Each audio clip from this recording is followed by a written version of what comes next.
உலகில் முதலில் தோன்றிய மதம் சைவ மதம், பிறகு வைணவம், இப்படி ஒவ்வொன்றாக தோன்றின. இவை அனைத்தையும் ஒன்றாக இணைத்து இந்து மதம் என்று பெயரிட்டவர் ஆதிசங்கராகிய நம்முடைய குருபெருமான் தான். அவங்க தான் எல்லாத்தையும் ஒன்றா இணைச்சி ஒரு மதமாக கொண்டு வரணும்னு சொல்லி இந்து மதம்னு பேர் வச்சாங்க. இவர்கள் வழிபட்ட இறைவனும் ஒரே இறைவன் தான். அவனுக்கு பேர் சிவன். அவனுக்கு தான் பேர் பெருமாள். அவனுக்கு தான் சக்தின்னு பேர், அவனுக்கு தான் விநாயகர்னு பேர், அவனுக்கு தான் முருகர்னு பேர். அனைத்து நாமங்களும் ஒருவரையே குறிக்கும் அவனே சிவபெருமான். இது இந்து மதத்தோட தத்துவம். இஸ்லாத்தை எடுத்திங்கன்னா அல்லாஹ் தான் கடவுள், அவருக்கு உருவம் இல்லை அப்படின்னு சொல்கிறாங்க. இதையே இந்து புராணங்களாக ரொம்ப அழகாக சொல்லப்பட்டிருக்கு.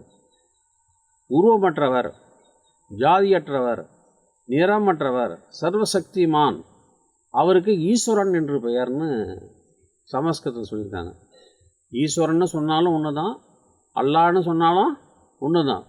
உச்சரிப்பு வார்த்தைகள் வேறையே தவிர செயல் ஒரே ஒரு செயல் தான். அது படைப்பு தொழில், காத்தல், அழித்தல், மீட்டல், அருளல். இதைத்தான் அவங்க செஞ்சாங்க. அதனால் ஒரே இறைவன் தான்.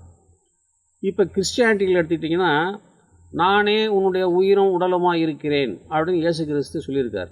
அப்போ ஒவ்வொரு மனிதனிலும் உடல் உண்டு, உயிர் உண்டு. அப்படின்னா அவனுக்கு ஜாதி வேறு, மதம் வேறு அப்படியா? இல்லையவே இல்லை.